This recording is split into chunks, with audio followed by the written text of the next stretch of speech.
Cheers!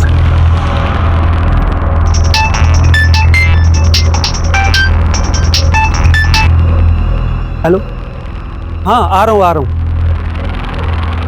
यार ये मेरी बीवी भी ना चैन से पीने नहीं देती भाई। मैं दो चीज़ों से बहुत डरता हूँ, पहली मेरी बीवी और दूसरा कौन? अरे यार दूसरे को मारो गोली, पहले घर पे जाके बीवी को मनाना पड़ेगा।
नमस्कार, मैं senior inspector Abhimanyu Jindal crime petrol Dastak में आप सभी का स्वागत करता हूं।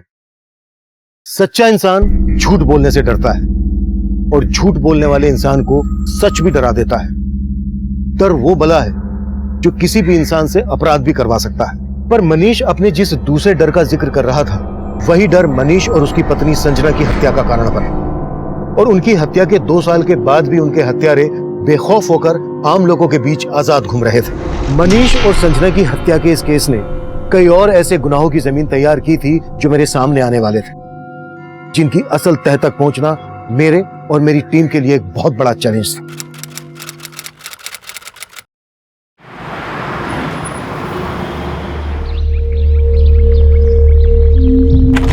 चल शगुफ्ता, कितना टाइम लगाएगी?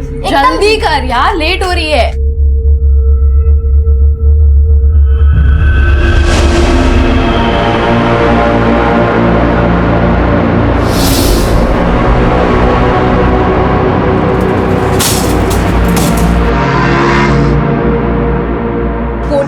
बैटिंग के लिए डिजाइन की गई है। हाई स्कोरिंग गेम है शगुफ्ता। अरे पागल, तू अभी से क्यों एक्साइटेड हो रही है? पहले स्टेडियम तो पहुंच जाए।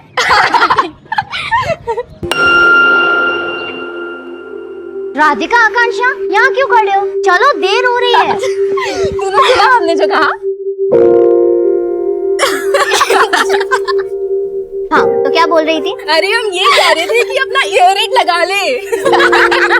दोनों के साथ तो ना सुनने वाले को भी कान में रुई डालने की जरूरत पड़ती है, इसलिए मैंने अपना ईयररिंग निकाल दिया। देखो इन तितलियों को कैसे कपड़े पहनती है। एक्सक्यूज मी, क्या कहा आपने? कान ना तेरे खराब है, मेरे नहीं। मेरे तो कान खराब है, पर आपकी जबान ही खराब है। 1 मिनट। मेरी जबान खराब है? देखो। हाँ, क्या कर रही है तू? अगर हिम्मत है तो ऑन कैमरा बोल के दिखाइए, आखिर दुनिया भी तो देखे आपकी सोच कैसी है। कहाँ? एक सेकंड आंटी, बोलो ना। अरे छोड़, कैमरे पे बोल के जाइए ना। या तो आप सभी के सामने हमें सॉरी बोलेंगे या ऑन कैमरा बोले कि आपकी सोच कितनी घटिया है। अरे शगुफ्ता, आप जाने दो ना, छोड़ो ना आप। अच्छा, तो आप भी ऐसा सोचते हैं जैसा लीना आंटी? नहीं, ऐसा कुछ नहीं है। मैं क्या कर रही हूँ? सॉरी बोल दो वरना छोड़ेगी नहीं है। मैं और इन लोगों को सॉरी बोलूंगी? क्या पागल हो गए क्या? मतलब आप अग्री करती है अपनी सोच से? हाँ, बताइए ना। हाँ, मैं एग्री करती हूँ, कुछ गलत नहीं कहा मैंने। जब 2 साल की बच्ची का रेप होता है तब वो भी क्या यही बोलती है, कम एंड रेप मी? 80 साल की बुजुर्ग तक को नहीं छोड़ा जाता है, वो भी क्या यही बोलती है, come and rape me?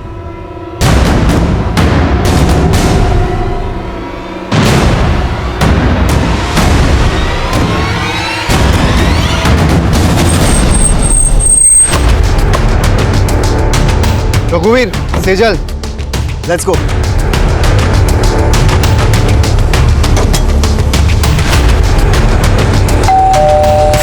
Mummy कहाँ चलेगी? मुझे जाना पड़ेगा।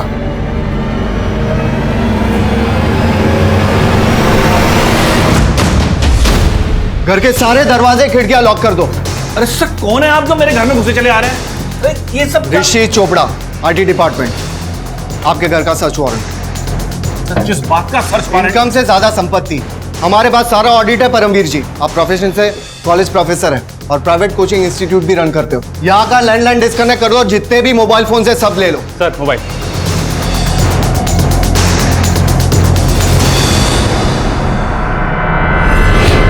सर आइए बैठ के बात कर लेते हैं, यही मामले को निपटा लेते हैं। जैसा आप कहोगे हम वैसे ही करेंगे। प्लीज आप प्लीज बैठिए। मुझे रिश्वत देने की कोशिश कर रहे हैं आप?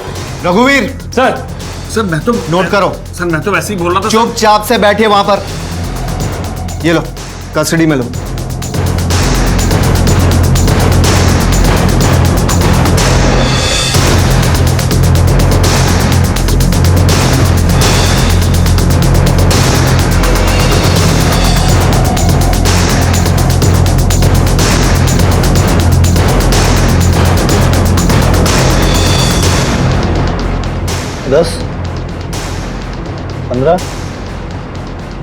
रघुवीर, यहाँ के सीसीटीवी का डीवीआर कलेक्ट करो। We need it as a proof कि यहाँ लाखों रुपए के कैश और जेवर मिले। Yes sir.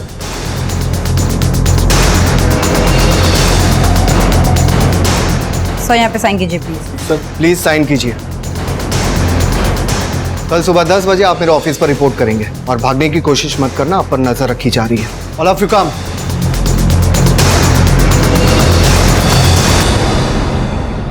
Wow, good shot. रश्मि, प्रेगनेंसी के बाद जिस तरह तुम क्रिकेट एंजॉय करी हो ना, मुझे तो लगता है हमारा होने वाला बेटा ना क्रिकेटर ही बनेगा। बेटा क्यों, बेटी भी होगी तो भी मैं क्रिकेटर बनेगी।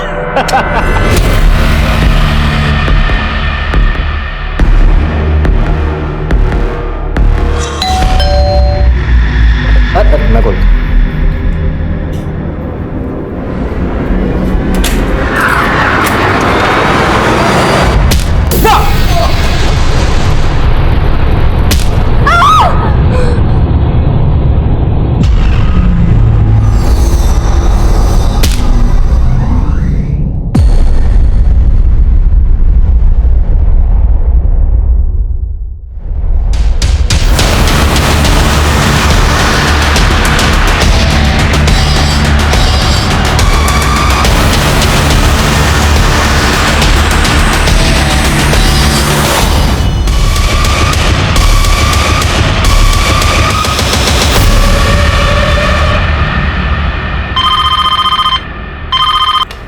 Hello, control room.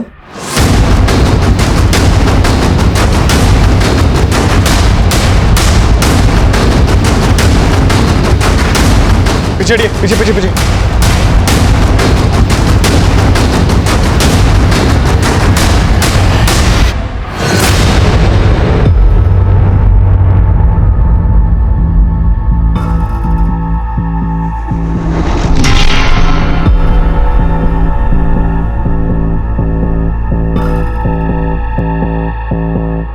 आप लोगों में से इस घर में से कौन है? साहब, कल्पेश साहब और रश्मि मैडम अकेले रहते थे यहाँ। आप कौन? मैं यहाँ साफ सफाई का काम करती हूँ। सर, घर की हालत देख लग रहा है कि शायद मर्डर लूट के इरादे से हुआ है। गुप्ता, आते वक्त मैंने बाहर सीसीटीवी देखा था। अंदर डीवीआर चेक करो।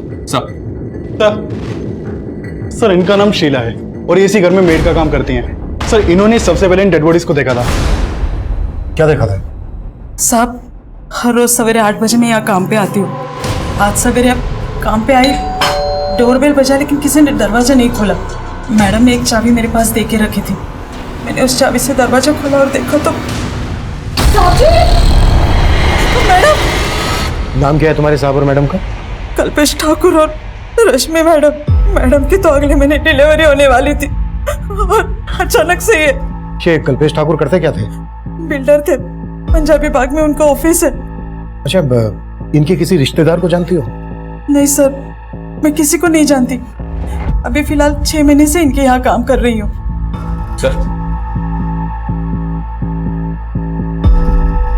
सर सीसीटीवी से डीवीआर गायब है, एक भी रिकॉर्डेड फुटेज नहीं है। मतलब क्रिमिनल्स पूरी प्लानिंग के साथ आए थे और कुछ मिला? नहीं सर, पूरा घर अस्त व्यस्त है। ऐसा लग रहा है जैसे सब कुछ लूट कर ले गए।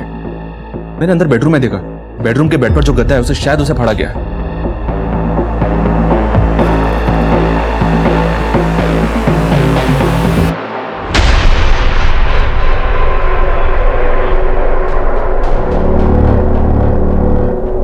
घर में लूट हुई है ये तो समझ में आ रहा है, लेकिन ये गद्दा फाड़ने का चक्कर समझ में नहीं आ रहा है। सर कल्पेश ठाकुर की कंपनी का विजिटिंग कार्ड मिला है। कल्पेश ठाकुर के ऑफिस में बात करो और आस पड़ोस में पता करो, शायद किसी ने कुछ देखा हो। क्रिमिनल्स घर के सीसीटीवी का डीवीआर निकाल कर ले गए हैं। एक काम करो, पड़ोस में और यहाँ आने वाले रास्ते पर अगर कोई सीसीटीवी है तो उसकी फुटेज चेक करो। सर यार 2020 मैच तो मिस कर दिया, पर यहाँ भी कुछ कम चौके छक्के नहीं लग रहे हैं। क्या बात है यार, दबा के कमेंट्स आ रहे हैं। क्या लिखा है? This aunty is sick. Leela aunty की ना लग चुकी है बिल्कुल सब। सीरियसली यार जोश जोश में वीडियो तो वायरल कर दिया, पर देखना अम्मी गुस्सा करेगी।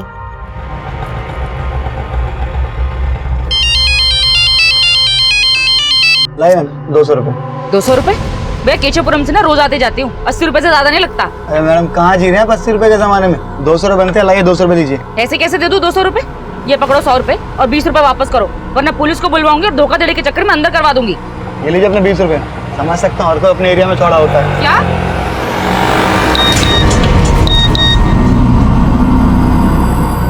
जब 2 साल की बच्ची का रेप होता है तब वो भी क्या यही बोलती है, कम एंड रेप मी? 80 साल की बुजुर्ग तक को नहीं छोड़ा जाता है। कहीं मुंह दिखाने लायक छोड़ा नहीं तुमने यार, जरूरत थी ऐसा मोबाइल में बोलने की। ये सब आपकी गलती है, आप ही हो जड़ इस सबकी। अच्छा गलती करो तुम और जड़ मैं।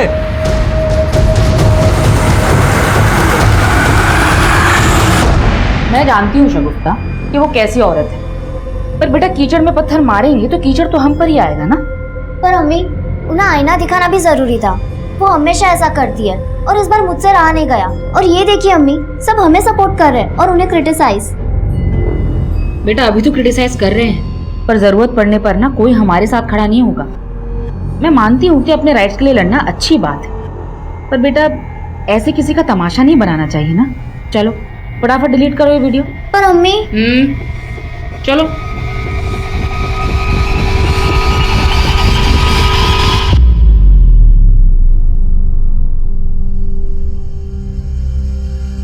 ये तो कल्पेश ठाकुर के घर की तरफ गए थे। बेडरूम के गद्दे का फटा हुआ मिलना और यहाँ घर के बाहर जो गाड़ी है उस पर इनकम टैक्स डिपार्टमेंट भारत सरकार लिखा हुआ है। सर कहीं आईटी रेड का चक्कर तो नहीं? गुप्ता घर में मर्डर्स भी हुए, हमें इस चक्कर को बहुत अच्छे से समझना होगा।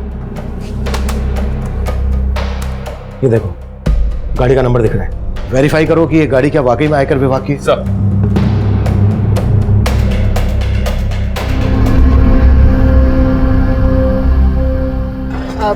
भैया वो चलेंगे? अरे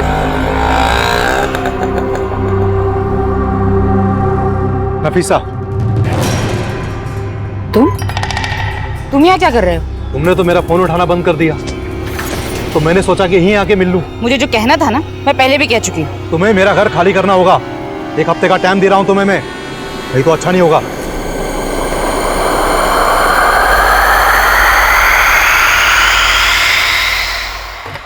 मैं कम सर? यस कम इन। सर मैंने गाड़ी के उस नंबर को वेरीफाई किया, नंबर फेक है। मतलब क्लियर हो गया है कि क्रिमिनल गवर्नमेंट ऑफिसर बनकर आए और उन्होंने मर्डर और लूट को अंजाम दिया। मैं कम इन सर? कम इन। सर कल्पेश की कंपनी ठाकुर कंस्ट्रक्शन के मैनेजर विक्रांत सिंह को बुला लिया है। विक्रांत, किसी पर शक है आपको जो कल्पेश ठाकुर और उनकी पत्नी को मार सके? किसी के साथ उनकी कोई दुश्मनी वगैरह? सर मुझे तो ऐसा कभी कुछ लगा नहीं, मैं तो खुद हैरान हूँ इस सबसे। क्रिमिनल्स इस गाड़ी से कल्पेश ठाकुर के घर गए थे, कुछ अंदाजा है कौन गया होगा इससे? नहीं सर। कल्पेश के घर से सिर्फ कैश ही नहीं लूटा गया है, बल्कि उनके बेड का गद्दा भी फटा हुआ मिला है। क्या वो अपने गद्दे में कुछ पैसा वैसा छुपा के रखते थे, आई मीन ब्लैक मनी वगैरह? सर ये मैं कैसे कह सकता हूँ? मैनेजर थे आप कल्पेश के, उसके इनकम के बारे में अच्छे से पता होगा और ये भी पता होगा कि कितने पैसे को फेयर दिखाना है और कितने को ब्लैक मनी। सर ये मैं कैसे? अगर कुछ भी छुपाया ना हमसे तो बाद में भारी पड़ सकता है।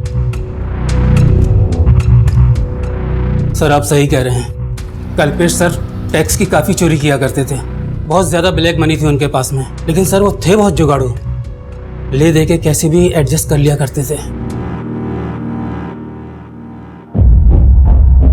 पहुंचा देना अनिल जी के। सर टैक्स की चोरी तो सभी करते हैं, लेकिन वो हद से ज़्यादा करप्ट थे और इसीलिए मैं उनकी जॉब छोड़ने वाला था। 5 साल से वहां काम कर रहे थे और मर्डर होते ही जॉब भी छोड़ने लगे। लेकिन सर समझ रहा हूं मैं क्या कहना चाह रहे हो। अब हमें ये बताओ कि कल्पेश की फैमिली में कौन कौन है। सर उनके एक बड़े भाई हैं, लेकिन वो कनाडा में रहते हैं। और हाँ, रश्मि भाभी की माँ भी हैं जो इंदौर में रहती हैं। शर्मा डिटेल्स ले लो। सर आइए। सर इसकी बातों से तो ऐसा ही लग रहा है जैसे कल्पेश ने फटे हुए गद्दे में अपनी ब्लैक मनी छुपा के रखा होगा। लेकिन ये बात क्रिमिनल्स को कैसे पता चली? शबरी इसमें आईटी ऑफिसर्स इन्वॉल्व है। गुप्ता आईटी डिपार्टमेंट से कल्पेश के केस को समझो। सर क्या बात है अम्मी, 10 बजे और अभी तक आप बिस्तर में हैं? तबीयत तो ठीक है ना? अरे कुछ नहीं बेटा, बस थोड़ी सी हरारत हो रही थी। अच्छा हुआ तूने याद दिला दिया, मुझे जाना है। क्लाइंट के साथ ना एक मीटिंग है मेरी। तबीयत ठीक नहीं तो आराम कर लीजिए। बेटा आराम की फुर्सत कहाँ है? हाँ पर अम्मी, अब मैं भी आपका हाथ बटाना चाहती हूँ। आकांक्षा ने मुझे बताया था एक पार्ट टाइम जॉब के बारे में, कॉलेज के साथ साथ वो भी कर लूंगी। नहीं बेटा, इस सब की कोई जरूरत नहीं है। तू बस अपनी पढ़ाई पर ध्यान दे, बाकी सब मैं संभाल लूंगी।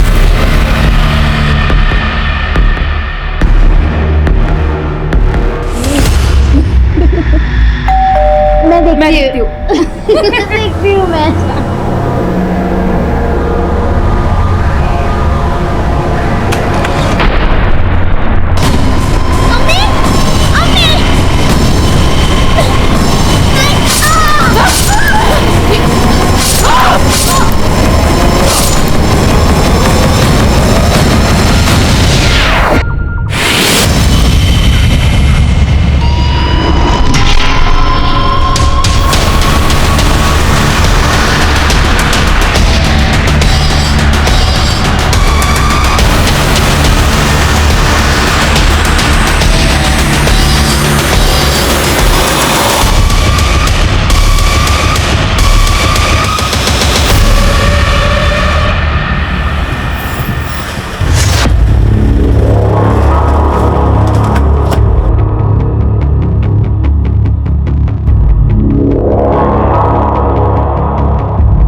कल्पेश ठाकुर कंपनी का मालिक।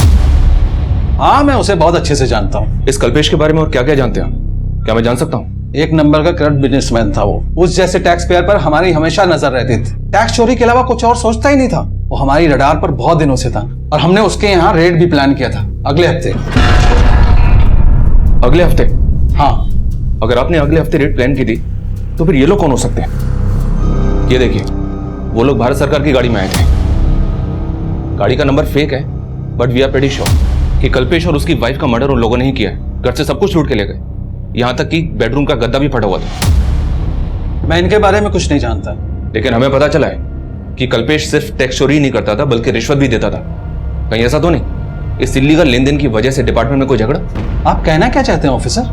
मेरे डिपार्टमेंट में ऐसा कुछ भी नहीं होता है। तो हो सकता है कि आपके डिपार्टमेंट से इंफॉर्मेशन लीक हुई कि आप कल्पेश के घर पे रेड मारने वाले हैं और इसी बात का उन क्रिमिनल्स ने फायदा उठा के ये कांड कर दिया। ये सब बातें बहुत ही कॉन्फिडेंशियल होती हैं officer, and I am sure कि मेरे डिपार्टमेंट से ऐसा कुछ लीक हो ही नहीं सकता है।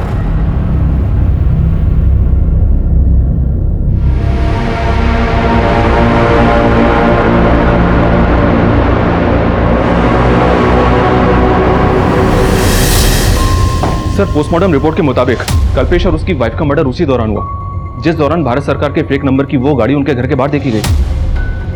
इसका मतलब यह है कि क्रिमिनल्स गवर्नमेंट ऑफिसर के भेष में आए थे। सर मुझे अभी लग रहा है ये इसी बात से कनेक्टेड है कि कल्पेश के घर आईटी की रेड होने वाली थी। हमें बहुत सावधानी से काम करना होगा। पता लगाओ सज्जन सिंह के अलावा इस बात को वहां और कौन जानता था।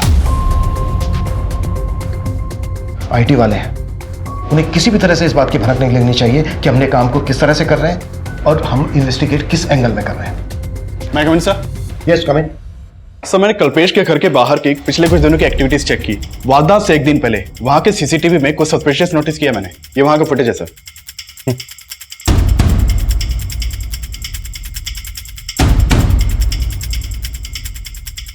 और जब मैंने कल्पेश की मेट से इस आदमी के बारे में पूछा तो वो बोली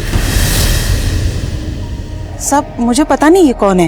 लेकिन ये आदमी आपको देख के वापस जाने लगा, आपको कुछ अजीब नहीं लगा? तब लगा था, लेकिन मैंने इतना ध्यान नहीं दिया। सर ये आदमी क्राइम से एक दिन पहले घर के बाहर देखा गया है। क्या ये वाकई में पॉसिबल है कि ये आदमी उन क्रिमिनल से कनेक्टेड होगा? अब तक हम इस केस को सिर्फ आईटी से कनेक्ट कर रहे हैं। ये भी तो हो सकता है कि कल्पेश ठाकुर की मेड को ये पता हो कि कल्पेश ठाकुर के साथ घर में बहुत सारा पैसा है, और वो हो सकता है इस आदमी को जानती हो। मेड बोल रही है कि वो सिर्फ 6 महीने से वहां काम कर रही थी। सोचने वाली बात यह है कि जिस आदमी के घर पे इतना सारा पैसा है, वो अपने घर की डुप्लीकेट चाबी अपनी मेड को क्यों देगा? और हो सकता है ये बात कल्पेश ठाकुर के मैनेजर को भी पता हो कि उसके घर में इतना सारा ब्लैक मनी है। हमें हर एंगल पे काम करना है। Yes sir. नहीं कमिंग सर। कमिंग सर, संजीवनी सोसाइटी के सेक्रेटरी का फोन आया था। उसकी बातों से लग रहा है कि मामला काफी सीरियस है। कैसा मामला? सर नमस्ते सर। सर मेरा नाम राजन है, मैं इस सोसाइटी का सेक्रेटरी हूँ। सर मैंने आपको कॉल किया था। सर ये बिल्डिंग फ्लैट नंबर 205 में माँ बेटी किराए पे रहते हैं सर। 2 दिन से गेट नहीं खोला उन लोगों ने। इस तरफ सर।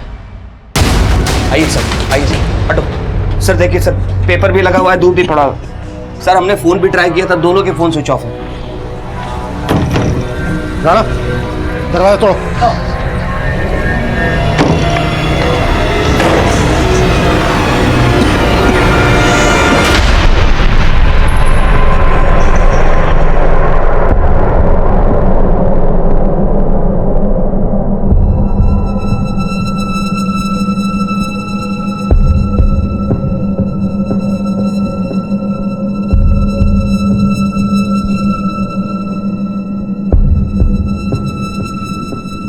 गुप्ता सर। बहुत ही ब्रूटल मर्डर है। ऐसा लग रहा है किसी ने गहरी दुश्मनी निकाली है इनसे। सर मैं लूट के भी सहने सर।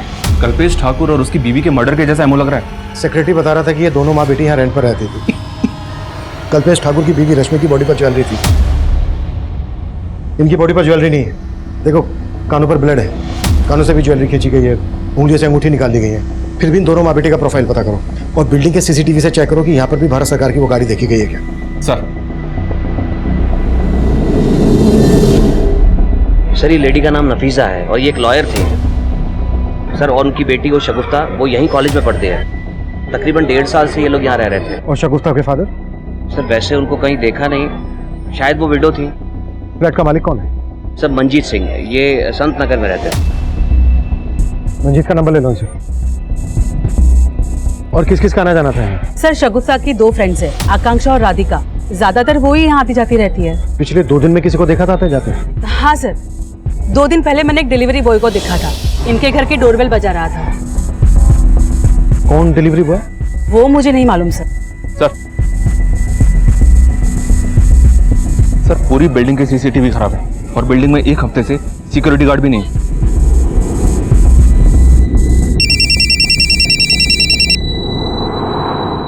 हेलो, मंजीत सिंह। जी हाँ, आप कौन?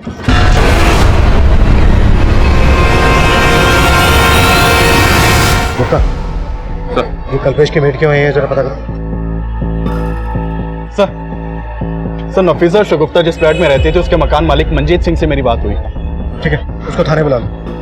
और उसकी नेबर शगुफ्ता की फ्रेंड्स के बारे में बता रही थी कि उनका भी यहाँ आना जाना था, उनके बारे में पता करो। सर मेरा वहाँ आना जाना कम ही होता था। वो फ्लैट मैंने किराए पे चढ़ाने के लिए ही खरीदा था। शगुफ्ता और नफीसा के पड़ोसी कैसे हो? मतलब उनका किसी के साथ कोई लड़ाई झगड़ा होता होगा तो आपको पता चल ही जाता होगा। सर कईयों से उनके लड़ाई झगड़े थे। वो लोग तो चाहते थे कि मैं उन्हें वहां से निकाल दूं। कई कंप्लेंट आती थी सर उनकी। कैसी कंप्लेन? और कौन करता था? सर मुझे वहां के सेक्रेटरी सब कुछ बताते थे। सर वहां के लोगों को उनसे बहुत प्रॉब्लम थी। किसी को उनके पहनावे से प्रॉब्लम थी तो किसी को उनकी लाइफस्टाइल से, और यहाँ तक कि हमारे सेक्रेटरी साहब को तो उनकी बिरादरी से प्रॉब्लम थी। वो उनके सामने वाले फ्लैट में ही रहते हैं।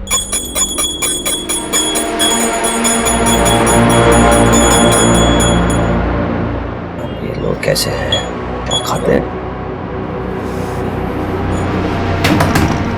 जहन्नुम बना रखी जगह।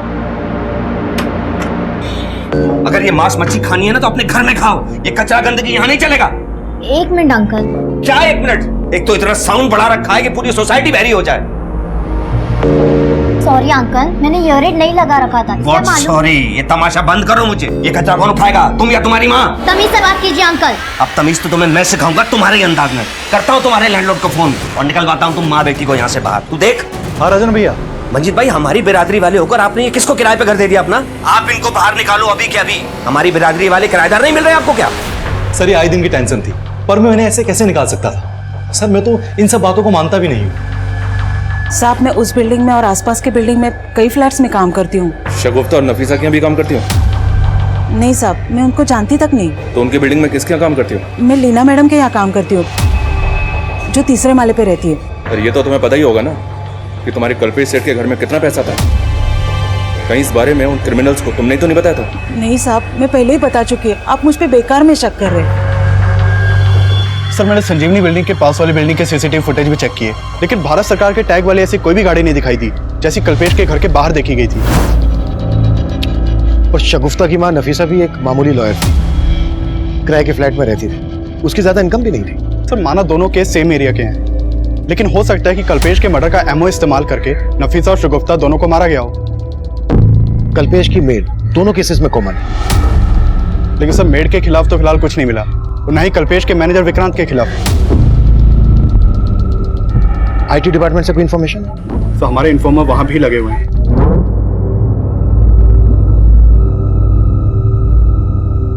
लेकिन अभी तक फिलहाल कोई काम की खबर नहीं आई। शगुफ्ता और नफीसा जिस बिल्डिंग में रहती थी, उस बिल्डिंग का सेक्रेटरी राजन की कुंडली निकालो। सर एक बहुत चौंकाने वाली बात पता चली है। ये शगुफ्ता और नफीसा जिस फ्लैट में किराए पे रहती थी, 2 साल पहले उसी फ्लैट में ये मनीष गर्ग और उसकी बीवी संजना गर्ग रहते थे। और सर 2 साल पहले इन दोनों का भी उसी फ्लैट में मर्डर हुआ था। हत्या के साथ साथ लूट भी की गई थी। 2 साल पहले ये इलाका मंगोलपुरी थाना के एरिया में आता था ना? जी हाँ सर, ये इन्फॉर्मेशन मुझे वहीं से मिली है। मनीष और संजना का मर्डर किसने किया था? सर ये केस किसी नतीजे तक नहीं पहुंचा था, काफी टाइम तक बैकलॉग में था। लेकिन मर्डर के 6 महीने के बाद मनीष के भाई ने वो फ्लैट मंजीत को बेच दिया था। और सर 2 साल पहले उस बिल्डिंग का सेक्रेटरी ये राजन भार्गव भी था। उस केस में भी पुलिस को राजन के ऊपर ही शक था, क्योंकि राजन का मनीष और संजना के साथ काफी झगड़ा हुआ था। और मंजीत बोल रहा था कि ये राजन शगुफ्ता और नफीसा को इस बिल्डिंग से निकलवाना चाहता था। राजन को लेकर आओ। सर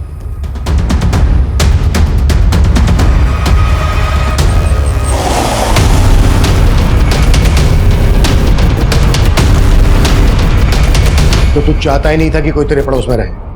शगुफ्ता और उसकी माँ की बिरादरी से प्रॉब्लम थी तुझे, पर मनीष और उसकी पत्नी संजना को क्यों मारा? सर मैंने कुछ भी नहीं किया सर, और उस केस से तो मुझे पहले ही भरी किया जा चुका है। लेकिन हम पूरी तरह से अच्छे से तेरी आरती उतारेंगे। क्या क्या कांड किया तूने? सर मैंने कुछ नहीं किया सर, मैं सच बोल रहा हूँ। सब कुछ बहुत ही प्लानिंग के साथ किया तूने। पहले सिक्योरिटी गार्ड को निकाला, जानबूझकर बिल्डिंग के सीसीटीवी नहीं करवाए ताकि ये कांड कर सके, है ना? आप गलत सोच रहे सर सीसीटीवी फंड की वजह से नहीं हो पाया। आप चाहे तो सोसाइटी का अकाउंट चेक कर सकते हैं। ये सब गणित तो इसलिए जोड़ रहा था ताकि बाद में सफाई में पेश कर सके। नहीं सर, आप गलत शक कर रहे हैं मुझ पर। सर आप लीना और उसके पति को देखिए सर, मुझसे ज्यादा प्रॉब्लम तो उन दोनों को थी।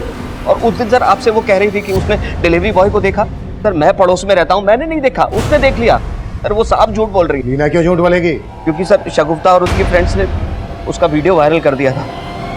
कैसा वीडियो? जब 2 साल की बच्ची का रेप होता है तब वो भी क्या यही बोलती है, कम एंड रेप मी? 80 साल की बुजुर्ग तक को नहीं छोड़ा जाता है। ये वीडियो सोशल मीडिया पे काफी टाइम से वायरल है, और लीना के अगेंस्ट काफी कमेंट्स भी किए गए थे। सर ये लीना वही औरत है जिसके घर में वही मेड काम करती है जो कल्पेश के घर पे करती थी।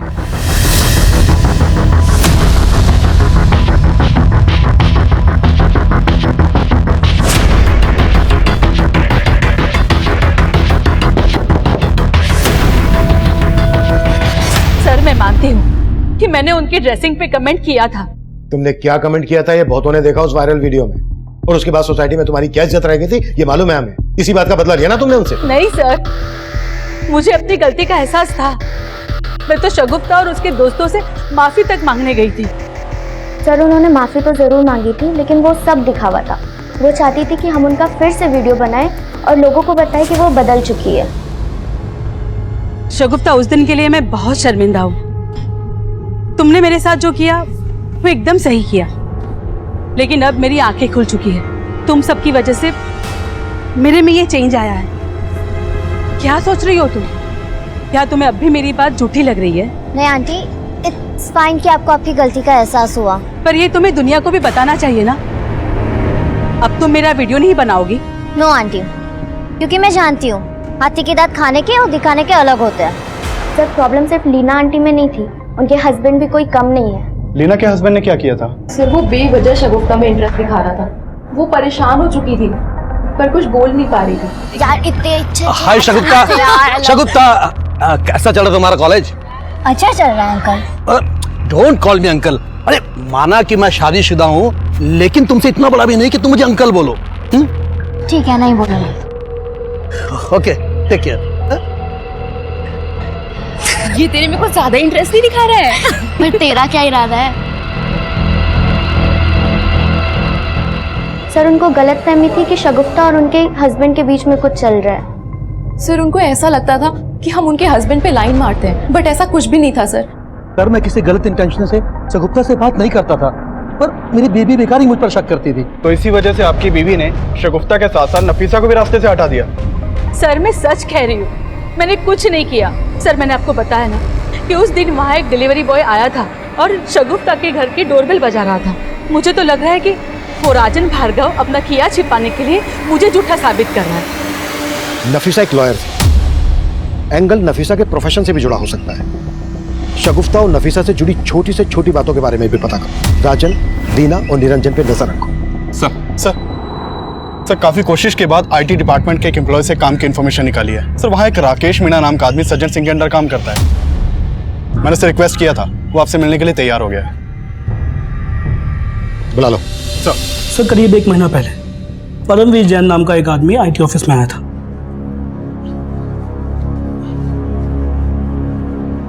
एक्सक्यूज मी सर, ऋषि चोपड़ा जी से मिलना था। 10 बजे का टाइम दिया था मिलने के लिए। Rishi Chopra? Rishi Chopra, IT department. Excuse sir, क्या हुआ? सर वो आईटी इंस्पेक्टर ऋषि चोपड़ा जी ने सम्मन दिया था और कहा था कि कल 10 बजे ऑफिस में आकर मिले। ऋषि चोपड़ा? जी सर। मगर इस नाम का कोई ऑफिसर यहाँ काम नहीं करता। सर उनके अंडर में रघुवीर सिंह, सेजल गुप्ता और अतुल शर्मा थे। वो कल मेरे घर आए थे। मगर इन नामों के कोई ऑफिसर हमारे यहाँ काम नहीं करते। क्या? सॉरी सर, मुझे लगता है कि मुझे कुछ गलतफहमी हो गई है, मैं चलता हूँ। रुको 1 मिनट, तुम्हें सम्मन मिला था, इसका मतलब कल तुम्हारे रेड हुई थी? नहीं सर, हमारे घर कोई रेड नहीं हुई सर। नाम क्या है तुम्हारा, कहाँ रहते हो? सर मैंने बोला ना कि मुझे गलतफहमी हुई है, बस मैं चलता हूँ। मेरी बात सुनो सर, सुनो। फिर वो वहां से चंपत हो गया। मुझे शक हुआ तो मैंने ये बात सज्जन सर से की। फिर हमने ऑफिस का सीसीटीवी चेक किया और उसकी प्रोफाइल निकाली। तब हमें ये मालूम हुआ ये वही परमवीर जैन है जिसके हम लोग रेड मारने वाले थे। फिर आप लोगों ने क्या एक्शन लिया? सर हमारी टीम ने उसके घर पे रेड डाली, मगर वहां हमें कुछ मिला ही नहीं। लेकिन तब भी हमें एक बात समझ में नहीं आई कि ये ऋषि चोपड़ा, अतुल शर्मा और रघुवीर सिंह और सेजल गुप्ता की बात कर रहा था। आप हमें परमवीर जैन का नंबर और एड्रेस दे सकते हैं? Sure sir. Thank you. मैं कम इन सर? यस कम इन। सर मैंने नफीसा और शगुफ्ता के कॉल रिकॉर्ड चेक किए। शगुफ्ता को आखिरी कॉल एक विल कोरियर कंपनी की तरफ से आया था। दरअसल शगुफ्ता ने अपने लिए एयर एड ऑर्डर किया हुआ था और ये डिलीवरी उसी दिन होने वाली थी जिस दिन उन दोनों का मर्डर हुआ था। सर मैंने डिलीवरी बॉय को यहाँ बुलवा लिया है। गुड। और सर नफीसा के कॉल रिकॉर्ड से ये सामने आया कि नफीसा के अपने मकान मालिक मंजीत सिंह के साथ लगभग रोजाना बातचीत होती थी। अफेयर का एंगल? सर हो सकता है। ठीक है, इस मंजीत के बारे में सब कुछ पता करो। सर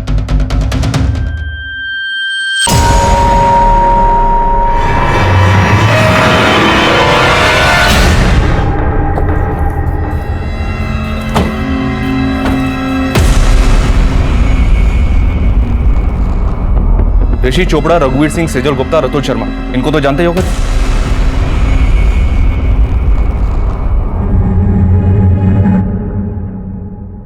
नहीं सर, मैंने नहीं जानता। अच्छा, अगर नहीं जानते तो फिर इन लोगों ने तुम्हें 17 मार्च को आईटी डिपार्टमेंट में आने का समन क्यों दिया था? सर लगता है आपको कोई गलतफहमी हुई है। परमवीर, हम एक मर्डर केस इन्वेस्टिगेट कर रहे हैं। अगर कुछ भी जानते हो तो बता दो हमें, नहीं तो बुरे फंस सकते हो तुम, समझे? सर दरअसल वो 16 मार्च को हमारे घर आए थे और कह रहे थे कि वो आईटी डिपार्टमेंट से हैं। और फिर उन लोगों ने यहाँ रेड की? हाँ सर, और अगले दिन जब मैं आईटी डिपार्टमेंट गया तो पता चला कि उन लोगों का इस डिपार्टमेंट से कोई लेना देना ही नहीं है। सर वो लोग बेवकूफ बनाकर हमारे घर से सब सामान लूट कर ले गए और यहाँ तक कि सीसीटीवी कैमरे के डीआरएस भी निकाल कर ले गए। और तुमने पुलिस को इन्फॉर्म तक नहीं किया, इसलिए ना क्योंकि तुम जानते थे कि वो लोग तुम्हारी ब्लैक मनी लूट कर ले गए। जी सर, लेकिन सर उसके बाद मैंने कसम खाई कि कभी भी टैक्सी चोरी नहीं करूंगा।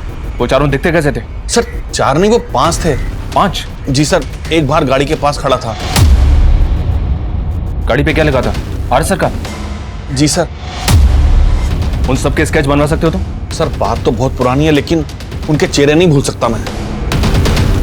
हाँ सर, उस दिन मैं वहाँ सगुप्ता जैदी के यहाँ एक पार्सल डिलीवर करने गया था सर। मैं काफी देर तक डोरबेल बजाता रहा, लेकिन किसी ने दरवाजा खोला नहीं सर। तुम वहाँ 28 अप्रैल को गए थे, टाइम याद है तुम्हें? साहब करीब सुबह के 11 बज रहे होंगे सर। पोस्टमार्टम रिपोर्ट के मुताबिक 28 अप्रैल को करीबन इसी समय शगुफ्ता और उसकी माँ का मर्डर हुआ था। कहीं तुम कुछ छुपा तो नहीं रहे हो? नहीं सर, मैं कुछ नहीं छिपा रहा सर।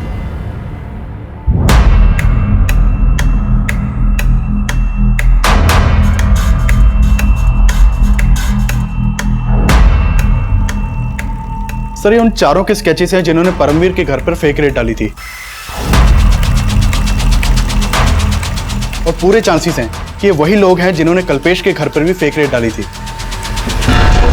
अगर ये एक ही है तो एक बात समझ में नहीं आ रही है कि इन्होंने इस तरह से परमवीर के घर पर रेड डाली कि उसने बिलीव कर लिया कि ये सब IT ऑफिसर्स ही हैं। इन्होंने सब कुछ इतनी सफाई से किया, तो फिर कल्पेश और उसकी वाइफ का मर्डर क्यों किया? अब इन केसेस में बहुत कुछ ऐसा है जो इन्हें एक दूसरे से अलग कर रहा है। चलना एक काम करो, इन सारे इस केसेस को कल्पेश के घर के बाहर लोगों को दिखाओ और पता करो कि क्या इनको कल्पेश के घर के बाहर देखा गया था, और जिस डिलीवरी बॉय को कल्पेश के घर के बाहर देखा गया था यह भी पता करो कि उस डिलीवरी बॉय को परमवीर के घर के बाहर भी देखा गया था क्या।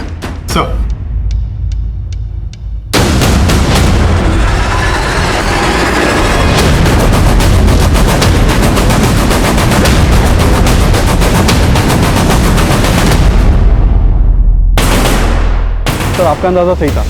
परमवीर के घर जिस दिन फेक रेड हुई उसके एक दिन पहले ये आदमी परमवीर के घर नजर आया था,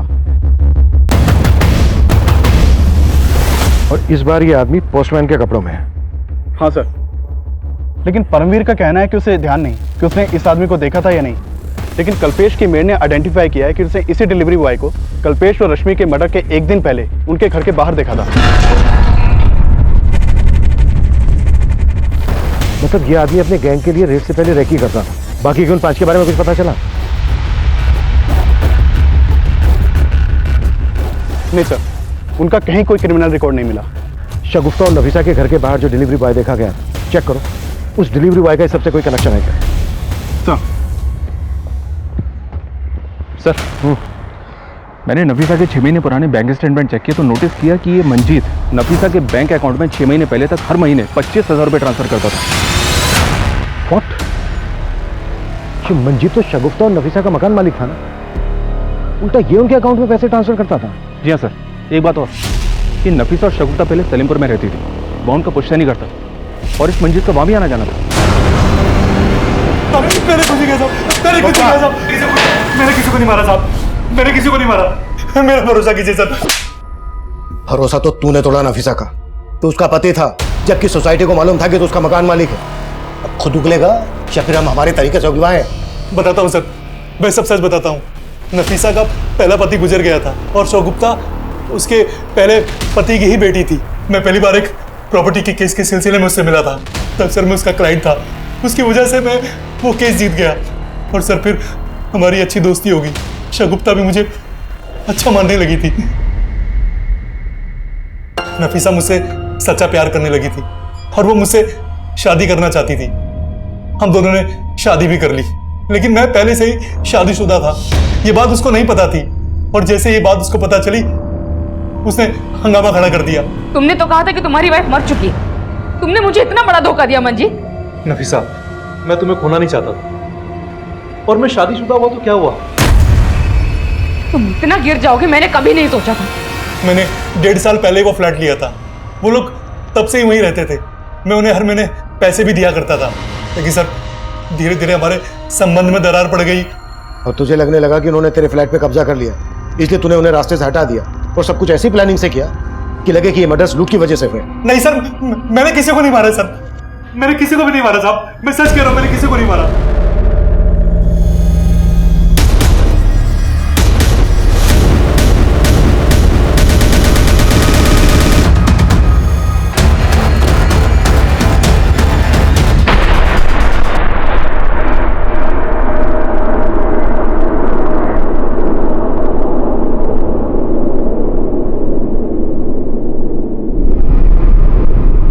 सर ये तो वही आदमी लग रहा है जो उस दिन परमवीर और कल्पेश के घर के बाहर देखा गया था। ये देखिए। इस लाश के मिलने के बाद हमें लगा कि इसकी पहचान से हम बाकी के क्रिमिनल्स तक पहुंच जाएंगे। इस लाश की फोटो और बाकी के 4 क्रिमिनल्स के स्केचेस हमने दिल्ली के सभी थानों में सर्कुलेट किए, लेकिन कोई सफलता हमारे हाथ नहीं लगी। फिर हमने खबरी नेटवर्क के जरिए उन तक पहुंचने की लीड भी ढूंढने लगे। इसी कोशिश में हमें पता चला कि जिस आदमी की लाश हमें मिली थी वो आदमी 2 साल पहले तक दिल्ली में मजदूरी करता था और उसका नाम बलराम था, लेकिन उसके आगे पीछे कोई नहीं था। बलराम के जानने वालों से हमें उसका मोबाइल नंबर मिला, उसके कॉल रिकॉर्ड से इस केस में हमें एक अहम लीड मिली, लेकिन हमारी ये कोशिश भी अधूरी साबित होने वाली थी। बलराम के जानने वालों से हमें उसका मोबाइल नंबर मिला, उसके कॉल रिकॉर्ड से इस केस में हमें एक अहम लीड मिली।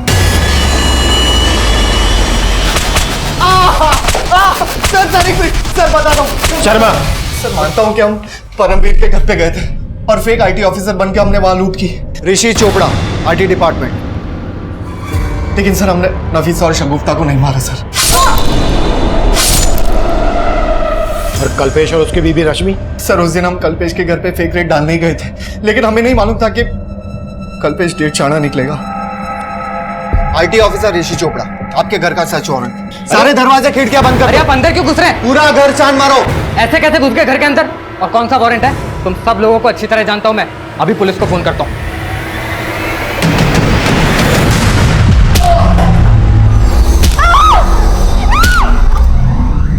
हमें उन्हें मारने का इरादा बिल्कुल नहीं था, लेकिन वो अगर आपको फोन कर देता तो हमारी सालों की मेहनत चौपट हो जाती। सालों की मेहनत मतलब? परमवीर और कल्पेश की तरह हमने कई ब्लैक मनी रखने वालों के घर पे रेड मारी, और जब उन्हें हमारी सच्चाई के बारे में पता चलता तो आईटी वालों के डर से वो पुलिस में कंप्लेंट भी नहीं फाइल कर पाते थे। किस किस के पास ब्लैक मनी है ये तुम्हें पता कैसे चलता था? 2 साल पहले मनीष नाम के एक आदमी से हमारी बार में दोस्ती हुई थी, फिर आए दिन हम साथ साथ पीने लगे। एक दिन बातों ही बातों में उसने हमें बोला, भाई मैं 2 चीज़ों से बहुत डरता हूँ। पहली मेरी बीवी, और दूसरा कौन है जिससे तेरे जैसा शेर डरता है? भाई जिसकी गठरी में चोर होता है ना, वो आईटी वालों से जरूर डरता है। उसके ऐसा बोलने पर हमने भाप लिया कि जरूर उसके पास ब्लैक मनी होगी, और हमने दूसरे दिन ही उसके घर पे धावा बोल दिया।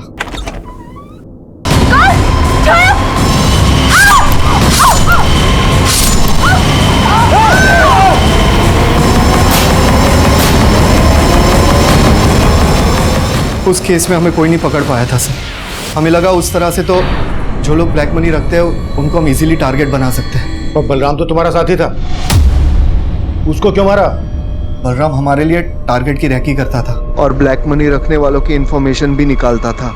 हमें लगा कि हमें से एक बलराम ही है जिस तक आप आसानी से पहुंच सकते हैं, तो सर हम फंस ना जाए उस चक्कर में उसे मार दिया।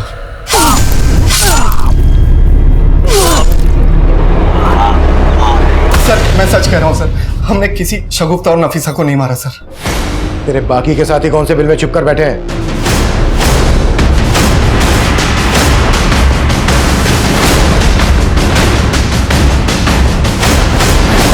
कल्पेश और रश्मि ठाकुर के साथ साथ 2 साल पुराना मनीष और संजना मर्डर केस भी सॉल्व हो गया, लेकिन शगुफ्ता और उसकी मां का मर्डर केस अभी भी अनसुलझा।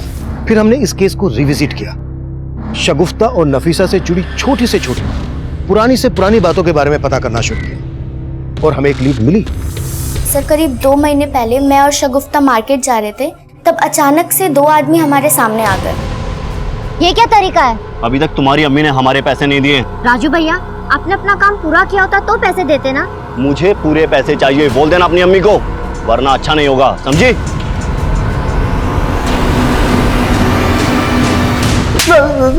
सर बताता हूँ साहब, मैं जब उनके घर में काम कर रहा था तो मुझे एक दूसरा बड़ा काम मिल गया था।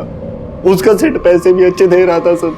मैंने सोचा मैं पहले सेट का काम खत्म कर देता हूँ और बाद में इनका काम कर दूंगा, लेकिन साहब उन्होंने वो काम दूसरे कारीगर से करवा लिया और उन्होंने मेरा बाकी का 6000 भी नहीं दिया।